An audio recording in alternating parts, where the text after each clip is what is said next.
Hello friends, welcome back to my channel. My name is Shivani. ये human resource management की series है जिसमें हम आज नेक्स्ट वीडियो कवर करने वाले हैं, जो कि आपकी यूनिट नंबर 4 चैप्टर नंबर 9 है, परफॉर्मेंस अप्रेजल। ये क्या होता है परफॉर्मेंस अप्रेजल, ये समझते हैं। Meaning of performance appraisal. Performance appraisal एक सिस्टमेटिक इवैल्यूएशन, मतलब जो इवैल्यू करते हैं एम्प्लॉय का वर्क इफ़ेक्टिवनेस, कि एम्प्लॉय कितना जो काम कर रहा है वो कितना इफ़ेक्टिव है, मतलब उससे मैक्सिमम आउटपुट हम ले पा रहे हैं कि नहीं। और potential for the future development, और उस एम्प्लॉय का जो ये वर्क जो वो कर रहा है उसके अंदर फ्यूचर डेवलपमेंट कितना पोटेंशियल रखती है, मतलब वो फ्यूचर में डेवलप कर पाएगा कि नहीं। तो ये होता है परफॉर्मेंस अप्रेजल। जैसे कि नाम से ही पता चल रहा है कि परफॉर्मेंस चेक की जाती है एक एम्प्लॉय की।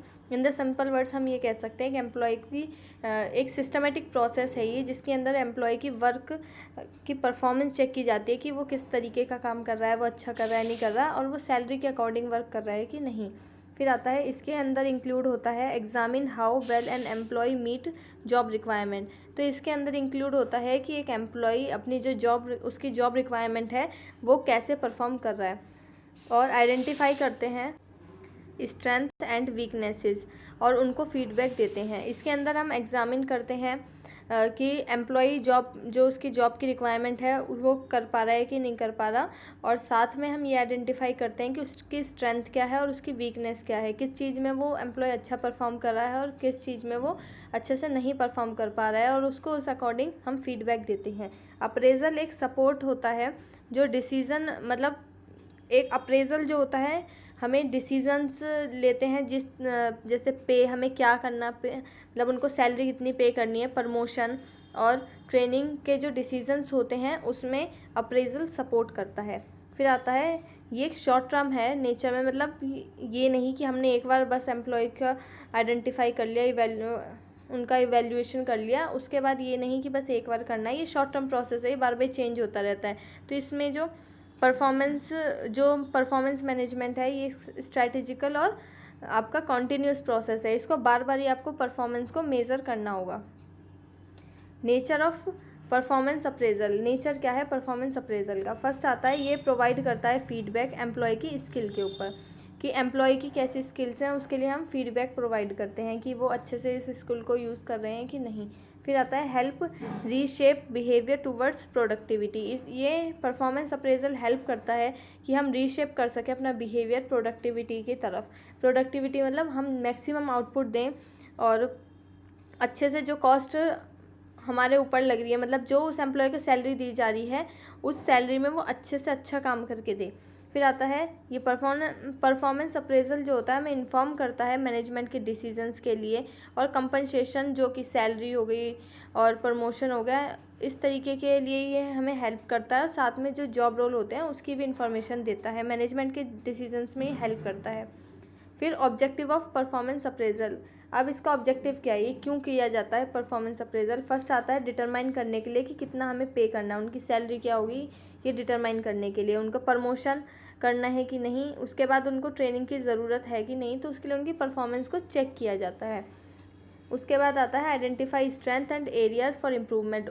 आइडेंटिफाई किया जाता है कि क्या एम्प्लॉय की स्ट्रेंथ है जिसमें वो अच्छा परफॉर्म कर रहे हैं, और कौन से एरियाज़ हैं जहाँ उनको इम्प्रूवमेंट की ज़रूरत है। फिर आता है align employee to suitable role.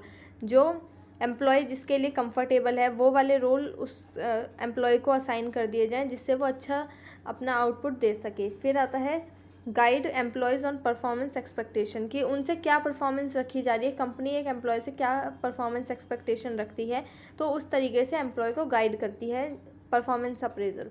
फिर आता है एनकरेज करती है ताकि हम अच्छे से काम कर सकें, अपने मतलब हैबिट्स, अपनी वर्क हैबिट्स को हम बेटर कर सकें और मोटिवेशन हम ले सकें। तो इस तरीके से परफॉर्मेंस अप्रेजल हेल्प करता है। फिर आते हैं एडवांटेज ऑफ एनुअल अप्रेजल। जो उसका फ़ायदा क्या है, जो हम एनुअली अप्रेजल, मतलब जो पूरे साल में हम ये चेक करते हैं कि उस पर्सन ने कितना परफॉर्म किया, और तो उसके क्या क्या फ़ायदे हैं। तो फर्स्ट आता है प्रमोशन डिसीज़न। सबसे पहला तो यही एडवांटेज है इसका कि हम उससे प्रमोशन डिसीज़न ले सकते हैं। तो ये हेल्प करता है एम्प्लॉय को, हेल्प करता है आइडेंटिफाई करने के लिए एम्प्लॉय को जो एडवांस है और या जिसका डिमोशन करना है। तो प्रमोशन डिसीजन किस तरीके से अप्रेजल हेल्प करता है हमें, ये हेल्प करता है कि हम आइडेंटिफाई कर सकें एम्प्लॉय को जिसको प्रमोशन के लेवल पे पहुंच चुका है और जो डिमोशन के लेवल पे, जो अच्छा परफॉर्म नहीं कर रहा उसका डिमोशन, और जो अच्छा परफॉर्म कर रहा है उसका लेवल जो है वो एडवांस कर दीजिए, मतलब जैसे कि उसको प्रमोट कर दीजिए। फिर आता है रिम्यूनरेशन प्लानिंग। इसमें क्या होता है कि ये असिस्ट करता है, मतलब हेल्प करता है फेयर वेजेस डिस्ट्रीब्यूशन में। हम अच्छे जो उनको डिस्ट्रीब्यूशन मतलब जो हम पे कर रहे हैं उनको वो अच्छे से दे सकें, मतलब फेयर हो वो सबके लिए। फिर आता है बोनस अलोकेशन। जो बोनस है कंपनी का वो भी हम उस अच्छे से लोकेट कर सकें किसको बोनस देना है, तो ये अप्रेजल हेल्प करता है उसके अंदर। फिर आता है एम्प्लॉय का डेवलपमेंट। आइडेंटिफाई करते हैं हम ट्रेनिंग की ज़रूरत है कि नहीं उनकी स्किल्स को इम्प्रूव करने के लिए, तो ये सब हमें अप्रेजल से ही पता चलेगा। फिर आता है सिलेक्शन वैलिडेशन। ये हेल्प करता है रिफ़ाइन करने में रिक्रूटमेंट और सिलेक्शन के प्रोसीजर को। हम रिक्रूटमेंट और सिलेक्शन प्रोसीजर इससे अच्छा कर सकते हैं, मतलब सिलेक्शन वैलिडेशन होता है। फिर आता है बेटर कम्युनिकेशन। जब हम एक एनुअल अप्रेजल करते हैं, मतलब परफॉर्मेंस को इवेलुएट करते हैं, तो वो इम्प्रूव करता है एम्प्लॉयर को और एम्प्लॉय के रिलेशनशिप को, और उनका मोराल भी इंक्रीज़ करता है ताकि वो बेटर कम्युनिकेट कर सकें। तो इसमें इम्प्रूव हो जाता है एम्प्लॉयर और एम्प्लॉय का रिलेशनशिप। फिर आता है एम्प्लॉय के मोटिवेशन। एम्प्लॉय के मोटिवेशन में क्या होता है कि ये हेल्प करता है एम्प्लॉय को मोटिवेट करने में। जब उसकी परफॉर्मेंस इम्प्रूव होगी, हम उसको फीडबैक देंगे तो वो मोटिवेट होगा कि उसकी परफॉर्मेंस इम्प्रूव हो रही है, उसकी डेवलपमेंट हो रही है। फिर आता है प्रोसेस ऑफ परफॉर्मेंस अप्रेजल। क्या प्रोसेस है परफॉर्मेंस को अप्रेज करने का, मतलब उसको इवेलुएट करने का। सबसे पहले आता है सेटिंग स्टैंडर्ड्स। हमें सबसे पहले तो स्टैंडर्ड्स सेट करने हैं, जैसे कि क्लियर, मेजरेबल और परफॉर्मेंस बेंचमार्क देखने हैं हमें, वो डिफाइन कर लेने हैं। एक एग्जांपल लेते हैं जिसके अंदर एक कंपनी को 50 कस्टमर्स को हैंडल करना है, मतलब एक एम्प्लॉय को टारगेट दिया है उसे 50 कस्टमर्स को हैंडल करना है। तो इसके अंदर सबसे पहले हमने स्टैंडर्ड सेट किए जिसमें वो क्लियरली मेंशन होगा, और वो मेजरेबल परफॉर्मेंस होनी चाहिए जिसमें हम ये मेज़र कर पाएँ कि वो अच्छे से और एम्प्लॉय जो है वो कस्टमर को सर्विस दे पा रहा है कि नहीं दे पा रहा। तो उसके लिए हम एक बेंचमार्क सेट कर लेंगे, जो कि हमने कर लिया 50 कस्टमर पर एम्प्लॉय को पूरे दिन में सर्व करना है। फिर आता है कम्युनिकेटिंग एक्सपेक्टेशन। अब कम्युनिकेट किस तरीके से करना है, तो जो स्टैंडर्ड्स हमें शेयर करने हैं एम्प्लॉयज़ के साथ और उनके जो इवेल्युएटर्स है कि हम आपको ये चीज़ हमें कि हमें क्या क्या एक्सपेक्टेशन है उस एम्प्लॉय से, उसको कम्युनिकेट करना है। तो हमने उस एम्प्लॉय को बता दिया कि आपको पूरे दिन में 50 जो कस्टमर्स हैं उनको हैंडल करना है। तो इससे उसे ये पता चल गया कि उसका जो टारगेट है वो 50 एम्प्लॉयज़ हैं, 50 कैंडिडेट्स हैं। फिर आता है मॉनिटरिंग परफॉर्मेंस। अब उसकी जो परफॉर्मेंस है उसको मॉनिटर करना है। ये एक ऑनगोइंग ट्रैक है, मतलब ट्रैकिंग करना है एम्प्लॉय के आउटपुट को कि वो कितना, तो अब जैसे हम उसके मॉनिटर कर रहे हैं उस एम्प्लॉय के आउटपुट को, तो हमने देखा कि वो सिर्फ अभी 20 कस्टमर्स को ही सर्व कर पाया है। उसके बाद आता है कंपेयरिंग रिजल्ट। अब रिज़ल्ट को कंपेयर करना है कि जो हमने एक्चुअल में सोचा था कि हम 50 कस्टमर्स पूरे दिन में सर्व करवाएंगे उस एम्प्लॉय से, बट एक्सपेक्टेड जो परफॉर्मेंस थी उसको एनालाइज करते हैं। हमने एक्चुअल जो उस पर्सन ने किया है 20 कस्टमर्स को सर्व, और एक्सपेक्टेशन थी हमारी हम 50 कस्टमर्स को सर्व कराएं, तो ये हम एनालाइज करते हैं। तो आता है कंपेयरिंग रिजल्ट्स। फिर आता है प्रोवाइडिंग फीडबैक। अब हम फीडबैक प्रोवाइड करते हैं, रिजल्ट डिस्कस किया जाता है एम्प्लॉय के साथ और उनको गाइडेंस दी जाती है कि आप इसको कैसे इम्प्रूव कर सकते हैं। फिर आता है परफॉर्मेंस मैनेजमेंट। परफॉर्मेंस मैनेजमेंट क्या होता है, ये एक कॉन्टीन्यूस प्रोसेस है जिसका एम ये होता है कि इम्प्रूव करता है ऑर्गेनाइजेशन के और इंडिविजुअल की परफॉर्मेंस को। ये कॉन्टीन्यूस प्रोसेस है और ये इम्प्रूव करता है एक ऑर्गेनाइजेशन की, और साथ साथ एक एम्प्लॉय जो होता है उसकी भी परफॉर्मेंस इससे इम्प्रूव होती है। तो यहाँ पर है परफॉर्मेंस को मैनेज करना। फिर आता है, पहले क्या आता है परफॉर्मेंस को मेज़र करना, फिर आता है परफॉर्मेंस को मैनेज करना। ये फोकस करता है सेटिंग एक्सपेक्टेशन, हम एक्सपेक्टेशंस बनाएं, फिर उसको प्रमोटिंग करें, मतलब उसकी अकाउंटेबिलिटी, किसी को जिम्मेदारी दें और अनकरेज करें कि वो हाई क्वालिटी वर्क करे और कंसिस्टेंट रहे अपनी कम्युनिकेशन में, मतलब वो हमें टाइमली कम्युनिकेट करता रहे कि वो कितना उस हमारी जो एक्सपेक्टेशन हमने सेट करी है उसको कितना वो फुलफ़िल कर पा रहा है। फिर आता है modern method of performance appraisal. कुछ नए तरीके हैं जिससे परफॉर्मेंस मेज़र की जा सकती है। पहला आता है मैनेजमेंट बाय ऑब्जेक्टिव। इसमें एम्प्लॉयज़ और मैनेजर सेट करते हैं एक स्मार्ट गोल कोलैबोरेटिवली। इसके अंदर एम्प्लॉयज़ और मैनेजर साथ में स्मार्ट गोल को बनाते हैं। स्मार्ट क्या होता है, वो गोल्स होते हैं जो कि स्पेसिफिक होते हैं, मेजरेबल होते हैं, अटेनेबल होते हैं, रिलायबल होते हैं एंड वो ऐसे गोल्स जो कि हम जिनको फुलफ़िल कर सकते हैं। फिर आता है success is measured based on the achievement of the objective. जो हमने ये ऑब्जेक्टिव सेट करे हैं, जैसे स्मार्ट हमने जो गोल बनाए हैं मैनेजर और एम्प्लॉयज़ ने मिलके, अब उसकी सक्सेस हम कैसे मेज़र करेंगे कि हमने वो ऑब्जेक्टिव्स कितने क्लियर कर लिए। फिर आता है effective for the task oriented role. इसके अंदर हम ये चेक करेंगे कि कितना जो रोल है वो टास्क ओरिएंटेड है और lack of focus soft skill, और साथ में कौन से ऐसे सॉफ्ट स्किल पर फोकस कर रहे हैं वो उन चीज़ों को हटा दिया जाएगा। फिर आता है 360 फीडबैक। 360 डिग्री फीडबैक क्या होता है? इसके अंदर परफॉर्मेंस को इवेल्युएट किया जाता है by the peer, manager, subordinates और इवन कस्टमर। इसके अंदर जो हमारे साथ के एम्प्लॉय के जो साथ के लोग हैं, जो मैनेजर है, सबऑर्डिनेट्स हैं उसके, और जो उसके कस्टमर्स हैं, उन सबसे उनके फीडबैक के अकॉर्डिंग इसमें परफॉर्मेंस को इवेल्युएट किया जाता है। ये ऑफ़र करता है बैलेंस फीडबैक और रिड्यूस करता है बायसनेस, क्योंकि हर कोई कस्टमर, हर कोई ज़रूरी नहीं कि उस एम्प्लॉय के बारे में सिर्फ एक ही तरीके का ओपिनियन रखता हो, तो सबके डिफरेंट होंगे, तो यहाँ रिड्यूस हो जाती है बायसनेस। फिर आता है एनकरेज करते हैं पर्सनल प्रोफेशनल ग्रोथ में। जब 360 डिग्री फीडबैक हमें मिलता है तो ये हमारी पर्सनल साथ साथ हमारी प्रोफेशनल ग्रोथ में भी बहुत हेल्प करता है। फिर आता है assessment centre method. Assessment centre method जो कि एक मेथड है परफॉर्मेंस अप्रेजल का, जिसके अंदर एम्प्लॉयज़ जो होते हैं उनको ऑब्जर्व किया जाता है। सिमुलेशन लाइक द रोल, वही वाले रोल प्ले कराए जाते हैं जो कि हमें कराने हैं उनसे, तो इसमें ग्रुप टास्क दिए जाते हैं और एम्प्लॉय को ऑब्जर्व किया जाता है। फिर आता है effective in identify leadership and interpersonal skill. इसके अंदर हम ये चेक करते हैं कि उनमें लीडरशिप स्किल है कि नहीं, वो इंटरपर्सनल स्किल्स हैं उनके पास नहीं। फिर आता है यूज़फुल होती है but time consuming and costly भी होती है। ये जो असेसमेंट सेंटर मेथड है ये यूज़फुल तो है बट ये टाइम कंज्यूमिंग कॉस्टली मेथड है।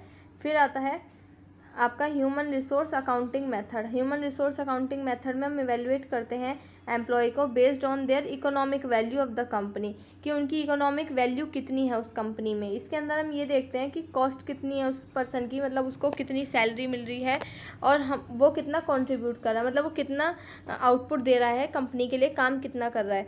तो इसके अंदर हम एनालाइज करते हैं कि कॉस्ट और कंट्रीब्यूशन को। ये आइडल होती है जो छोटी छोटी जो हमारी इंटरप्राइजेज होती है, स्मॉल मीडियम इंटरप्राइजेज, और ये इसमें हम अच्छे से कैलकुलेट नहीं कर पाते हैं क्योंकि स्पेसिफिक ऐसे हम नहीं कैलकुलेट कर सकते।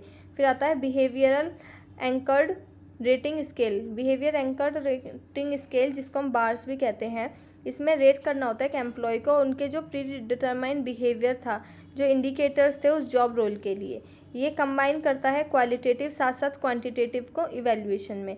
फिर ये ऑफ़र भी करता है एक्यूरेट और अनबायस परफॉर्मेंस एनालिसिस। इसके अंदर ओपिनियन नहीं होते, इसमें रेटिंग दी जाती है एम्प्लॉयज़ को, जैसे 5, 4, 3, 2, 1 इस तरीके से। अगर वो अच्छा परफॉर्मेंस दे रहा है तो 5 उसको रेटिंग मिलेगी, और अगर वो बेकार दे रहा है तो उसको 1 रेटिंग मिलेगी। मतलब ये इस तरीके से जैसे स्टार्स हम देते हैं कि किसी कस्टमर जब किसी एम्प्लॉयर को स्टार्स देता है, स्टार्स के बेसिस पे रेटिंग करता है, तो उसको ही हम कहते हैं बिहेवियर एंकर्ड रेटिंग स्केल। इसमें बिहेवियर चेक किया जाता है एक एम्प्लॉय का।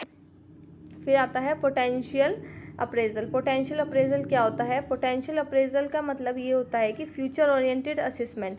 हम फ्यूचर ओरिएंटेड, फ्यूचर के ध्यान में रखते हुए हम असेसमेंट कर रहे हैं, मतलब हम उनकी परफॉर्मेंस को मेज़र कर रहे हैं ऑफ द एम्प्लॉय की ability to take the higher responsibility, कि एम्प्लॉय की एबिलिटी चेक की जाती है कि वो फ्यूचर में कितनी बड़ी रिस्पॉन्सिबिलिटी ले सकता है ऑर्गेनाइजेशन के अंदर।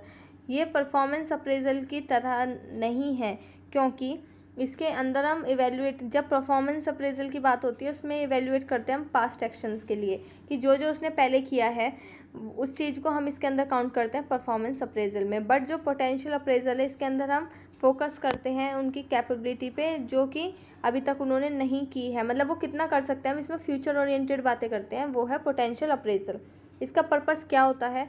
इसका पर्पस होता है कि आइडेंटिफाई करना है ऐसे एम्प्लॉयज़ को जिनके पास लीडरशिप और एडवांस फंक्शनल पोटेंशियल है। फिर ये सपोर्ट करता है सक्सेसिव प्लानिंग में, कि हम आगे के लिए कौन कौन से एम्प्लॉयज़ को अपनी ऑर्गेनाइजेशन में रख सकते हैं, मतलब जो आगे के हमारे थॉट्स हैं उनको कौन कौन एम्प्लॉय फुलफ़िल कर सकता है। फिर आता है करियर डेवलपमेंट सपोर्ट करती है, तो इसका ये भी मकसद होता है कि एक एम्प्लॉय को हम करियर डेवलपमेंट प्रोवाइड कर सकें, और ऑर्गेनाइजेशन की प्लानिंग में भी बहुत हेल्प करता है। फिर आते हैं टेक्निक्स। अब ये टेक्निक्स क्या क्या हैं जिससे हम पोटेंशियल अप्रेजल कर सकते हैं। सबसे पहला आता है सेल्फ अप्रेजल। सेकंड आता है पीयर एंड सेल्फ अप्रेजल का मतलब है खुद अपने आप को इवेल्युएट करना। फिर आता है पीयर एंड सुपरवाइज़र अप्रेजल। इसके अंदर जो हमारे साथ के लोग होते हैं, कोवर्कर्स होते हैं, और जो हमारे सुपरवाइज़र मतलब हेड होते हैं, वो इसके अंदर हमें एनालाइज करते हैं, हमें इवेल्युएट करते हैं। फिर आता है मैनेजमेंट बाय द ऑब्जेक्टिव। ये हमने पढ़ा, इसके अंदर मैनेजमेंट मतलब मैनेजर और एम्प्लॉयज़ मिलके ऑब्जेक्टिव्स डिफाइन कर लेते हैं, उसके अकॉर्डिंग वो उसको पूरा करते हैं और फिर अपनी परफॉर्मेंस को मेज़र करते हैं। फिर आता है psychological and the psychometric test. इसके अंदर उनकी थिंकिंग चेक की जाती है, जिसमें उनसे पूछा जाता है कि अगर ये सिचुएशन होगी तो आप कैसे करेंगे, क्या बिहेव करेंगे। तो ये इसके अंदर ये टेस्ट लिया जाता है। फिर आता है role play and the leadership game. जैसे कि हमें रोल प्ले करने के लिए दे दिया जाता है कि आपको ये जॉब परफॉर्म करनी है, ये हम इसका एक तरीके से हम आपको एक मॉडल बना के दे रहे हैं, इस पर आपको ये प्ले करना है। और साथ में लीडरशिप गेम्स, जैसे कि आपकी इसमें एबिलिटी चेक की जाती है कि आप कितना लोगों को लीडरशिप में रख सकते हैं, कितना अच्छे से आप गाइड कर सकते हैं। फिर आता है ये जो टूल्स होते हैं हेल्प करते हैं हमें एबिलिटीज़ को अनकवर करने में, ताकि हम इंडिविजुअल को प्रिपेयर कर सकें उसके फ्यूचर मतलब उसकी फ्यूचर की परफॉर्मेंस क्या होगी और साथ साथ उनका प्रमोशन कैसे होगा। फिर आता है जॉब एनरिचमेंट, मतलब उनकी जॉब को अनरिच करने में, मतलब इनहेंस करने में। फिर आता है एम्प्लॉय की काउंसलिंग क्या होती है। एम्प्लॉय काउंसलिंग, इसको हम नेक्स्ट वीडियो में कवर करेंगे। एंड तब तक के लिए thank you for watching this video. आपको ये वीडियो अच्छी लगी हो तो इसको लाइक करें और मेरे चैनल को सब्सक्राइब करें नेक्स्ट वीडियो के लिए। कोई भी फीडबैक हो, कोई क्वेश्चन हो इस वीडियो से रिलेटेड, या आप कोई भी टॉपिक चाहते हो कि मैं उसको रिपीट करूं, या फिर किसी भी सब्जेक्ट को आप चाहते हैं कि मैं उस पर्टिकुलर सब्जेक्ट पे भी अपने वीडियोस लेके आऊँ, तो आप मेरे को कमेंट में बता सकते हैं, मैं ज़रूर उस चीज़ को ध्यान दूँगी। Thank you.